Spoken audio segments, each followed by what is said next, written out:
The subject I am reflecting on right now is about people who are feeling entitled.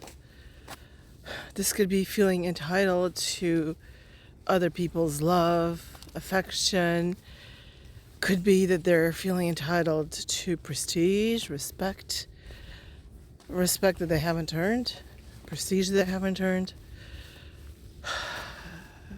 love even that they haven't earned. And one example would be somebody who is aggressive and yelling and putting somebody else down, but still somehow feels entitled to love from them and to have a loving relationship while putting the other person down.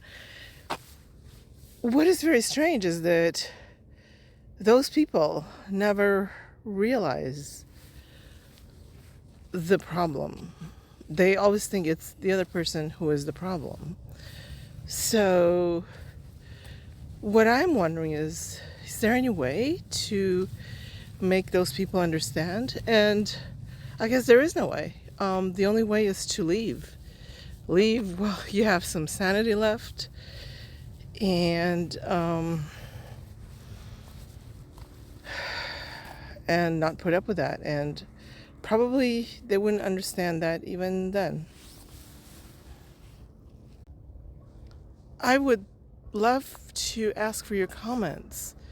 Do you think there's any other way of dealing with a situation like that, where somebody is trying to force a relationship, is trying to force you into loving them by yelling at you and by putting you down and putting you into guilt trips, saying that you're not treating them right, because of some idea they have in their head, but which does not correspond to reality. The more I think about it, the more I realize that this problem mainly occurs in male-female relationships. It doesn't occur so much in friendships, because in friendships, you don't have to be with the other person. You don't live with your friends, and you are free to leave. The reason this happens in male-female relationship is because of the necessity for men and women to be together to raise children. And there are psychological bonding mechanisms in place to keep men and women together. And in general, when there is a disagreement, society's attitude and the unspoken rule is that it is the woman that needs to make the sacrifice. And as unfair this is, well, I'm saying unfair facetiously, because there is no fair and unfair. For better or for worse, biology has stuck women with the burden of having children, and they need a man's support or somebody's support to be able to raise those children if a man will not give them the support. And if a man does not give them the support, then they need the support of society. But historically, they have depended, and still, to a large degree, do depend on a man's support to raise children. In Western societies, it's true that governments have overtaken the role of the man as provider to a great extent, but that is not a very stable equilibrium. And furthermore, our evolved psychological mechanisms still dictate, not sure that's the appropriate word, but for now it'll do, and you can quibble with it in the comments, still would dictate that women need to make the sacrifices once again because of being stuck with the job. Unpaid job, may I point out.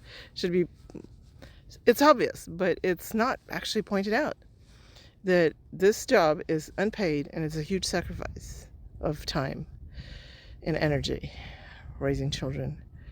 And women are stuck with it. So they have to kowtow to the men. I think that this is why once the children have been raised, women are the ones asking for divorce in the vast majority. Statistics say that 70% of those asking for divorces are women. So they're asking for their freedom at that point.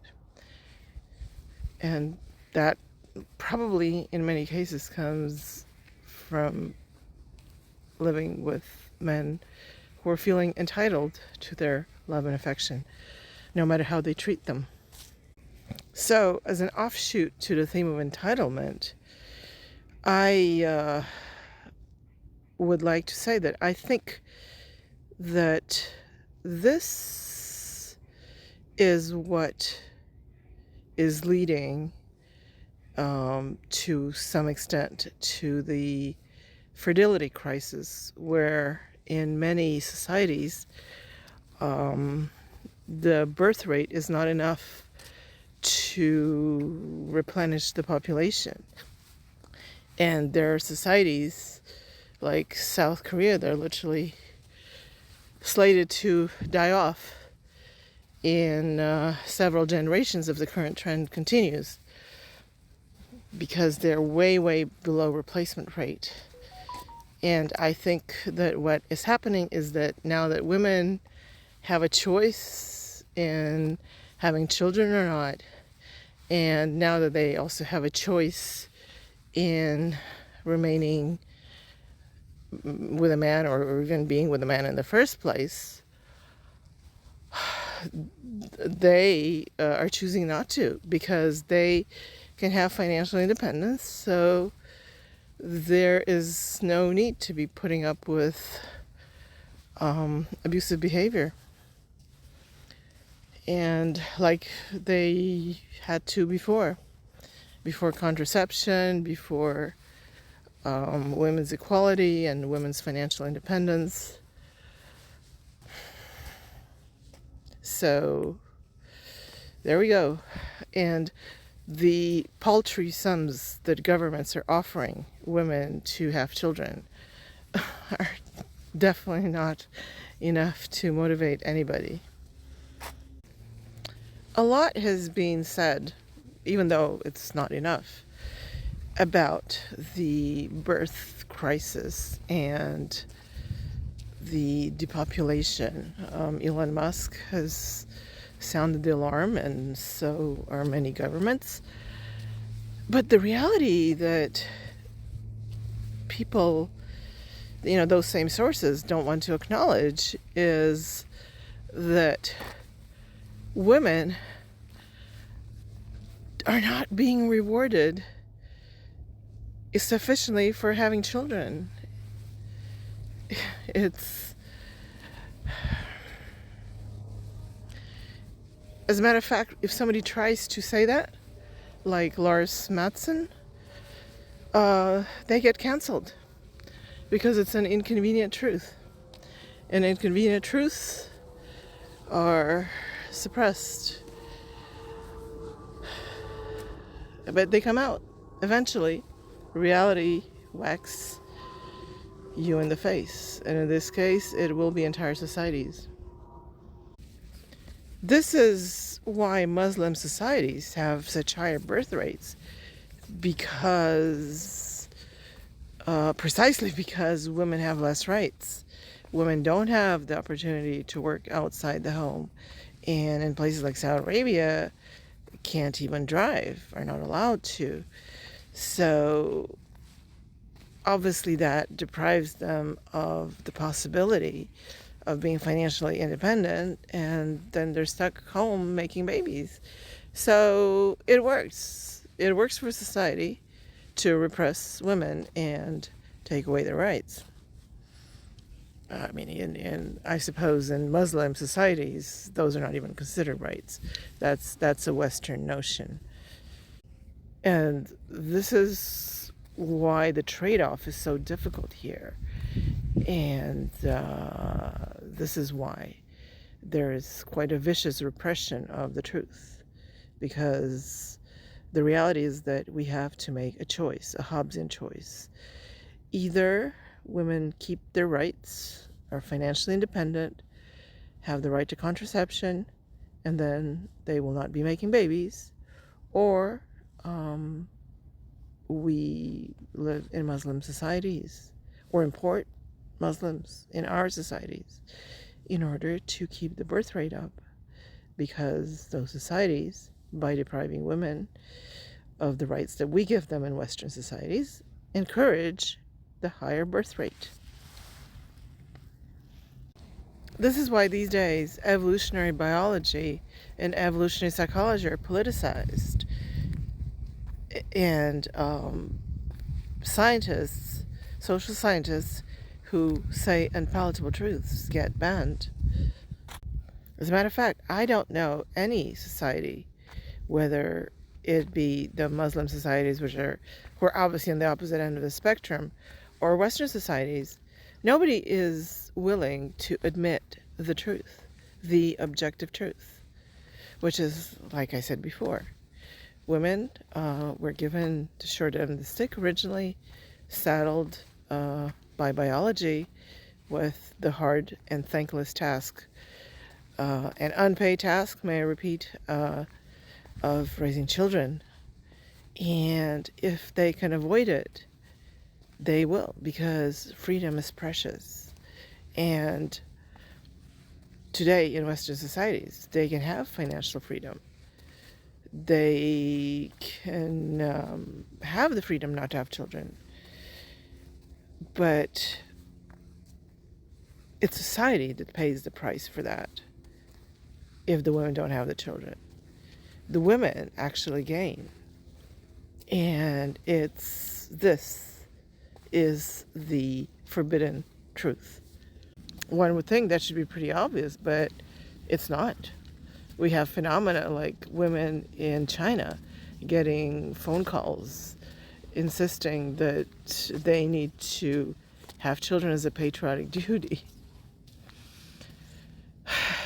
And well, over there it's not working, but what the Muslim societies are doing is definitely working.